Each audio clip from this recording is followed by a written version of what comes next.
So, when I was telling them to feed her healthy things, she was in the hospital and her jaws were like very swollen. Um, and they wouldn't allow me to get her a proper diet for healing. Um, they were saying, "Oh, she finna die. Let her eat whatever she want to eat." And I understand, that part of about my mother wanting to have what she wanted, and so I just didn't say anything. Then they tried to leave me up there with her, and Christopher, my husband at the time, he was behaving erratically. So I was trying to save my marriage at the same time, because when my family put me out, I didn't have anybody but Christopher.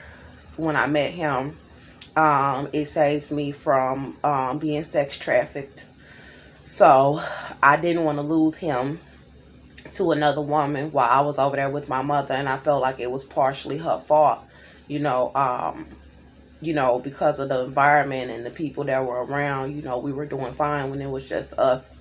So I didn't want to stay, because if you're not gonna let me help the way I know how, I was like, I was so confused, and I just wanted to go home.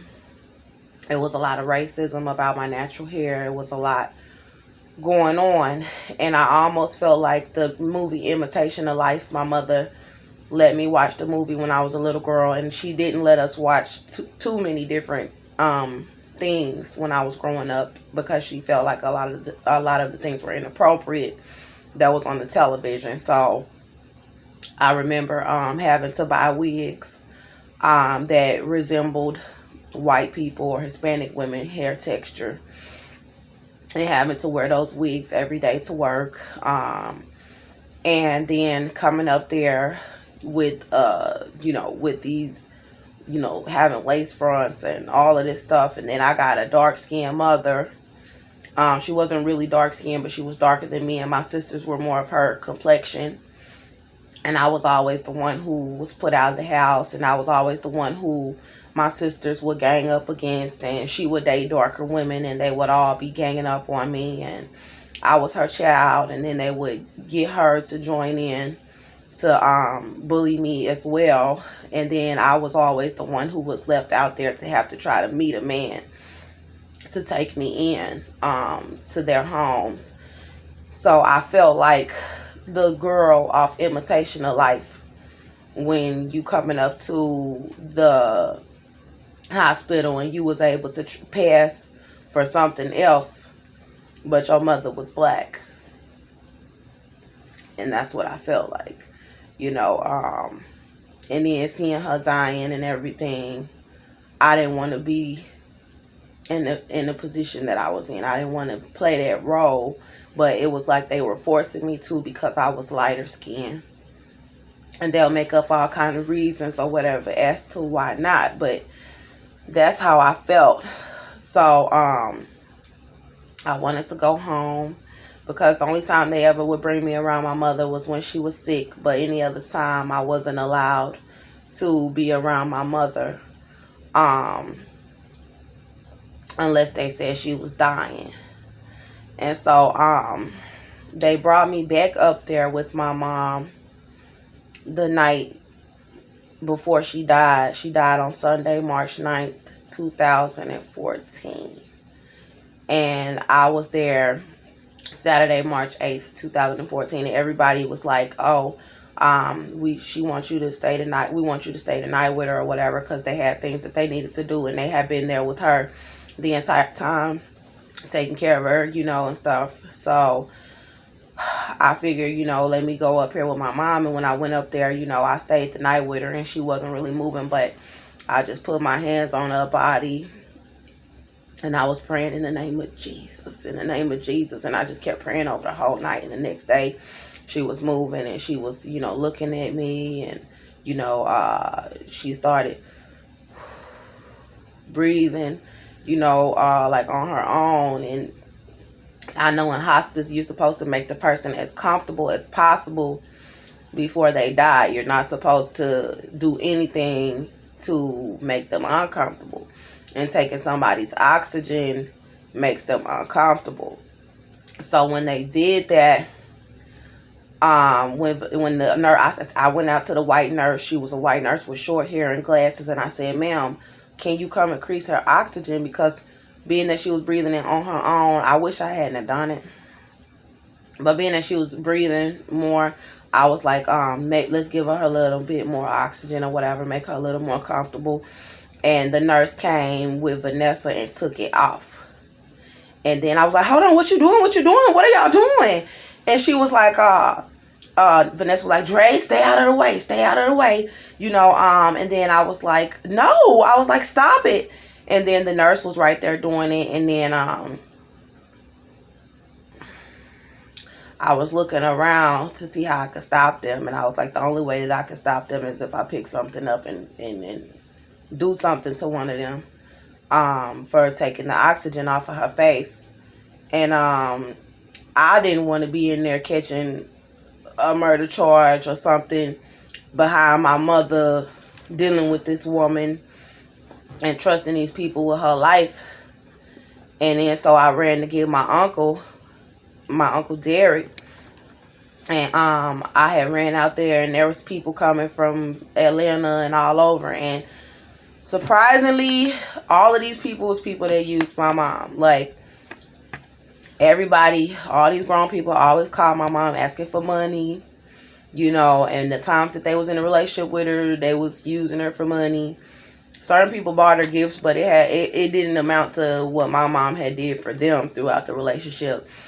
Family members that was hating on her, some of them wasn't hating on her, but they was using her, and they was all the people that was there, and they was trying to be in control of everything, and never wanted me around, and always trying to shun me. And so, like, when my family came, my Uncle Derek came, like, running, like, hell no, like, what's going on? And when he came, Vanessa and the nurse was still in the room, and Shakina went in there, and my sister came out, and she fell all out on the floor like, "Ah, Mama, Mama," all on the floor. And so, last I checked, she was not dead. When Vanessa and the nurse was in there taking the oxygen off of her face, she was breathing, and they was holding the oxygen from her. And I don't know what all was going on in there, but I went back in there, and my mama was still alive.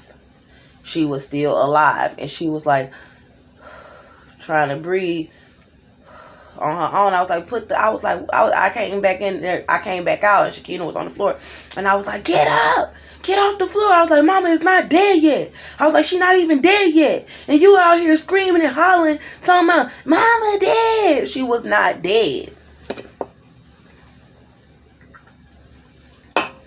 And I said, "See, this is what happened to the Israelites in the wilderness. They didn't have no faith in God, and God let them die. Some of them died out there."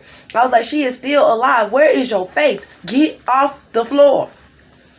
And I tried to go back in the hospital room, and they was blocking it, not wanting to let me back in the hospital room until she was dead. And all my family was right there, picking Shakina up off the ground while she was screaming, and my mama wasn't dead yet. And then, so all of them had left out of the room, and then they left me in the room with her dead body. And they was all saying they was finna go out to dinner, that they was hungry, that they wanted to get something to eat. So I got in. It was like one person that stayed behind with me. I think it was Lisa. And I tried to sing my mama a song. It was like before or after she died. I think it was after, but I couldn't sing it.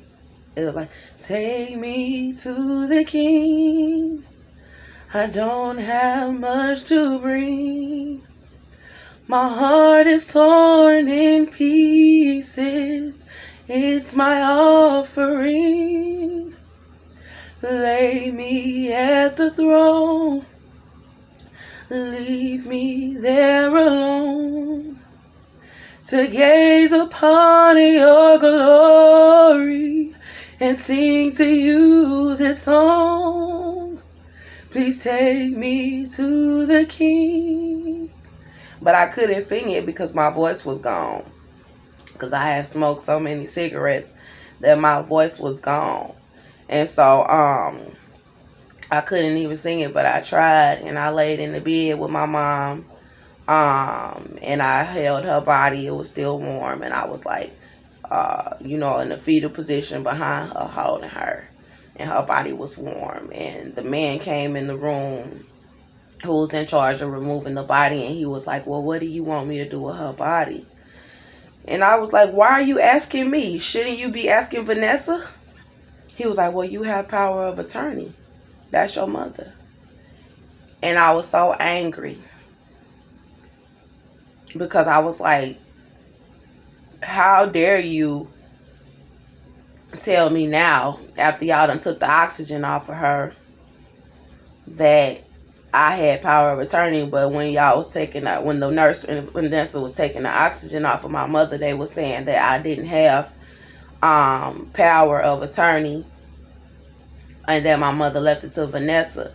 But then when the man come out to take out the body, he's saying that I have power of attorney now.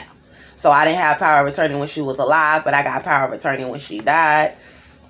That didn't make no sense to me. So I went downstairs to where they was bringing in my mama car, because Vanessa had drove my mother brand new Mercedes Benz that my mother had got up there, and my mother left her Mercedes Benz. She took all the furniture out of my mother's house, because my mother had moved in most of her furniture, but she had all my mother furniture. She had my mother Mercedes Benz. I heard something about another life insurance policy. I didn't know anything about the money until after the funeral. So when they was planning the funeral, they didn't want me to help. They didn't want to let me sing at my mother's funeral. My cousin Kiana didn't want to let me sing. We were supposed to sing together, but she wouldn't practice with me. And then when I asked her why, she was like, are you sure you holy enough to sing because you smoke cigarettes? So she was trying to say that because I smoked cigarettes, I could sing at the funeral. Like, my voice was back, but she was trying to say I wasn't holy enough, and I didn't want them to mess up. So at my mama's funeral, they got up there and messed up the song. It was a hot mess. People was arguing. They didn't take none of my ideas. And then I had to get up there and speak. And when I got up there to speak, it was like everybody saw a ghost. Like, they was looking at me like they had seen a ghost. And I didn't know how wicked my family was. I knew because of how I got treated.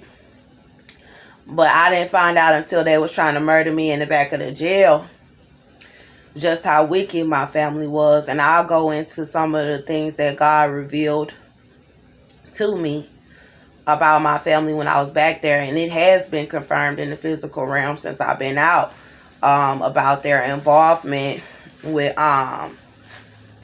what would have been my death.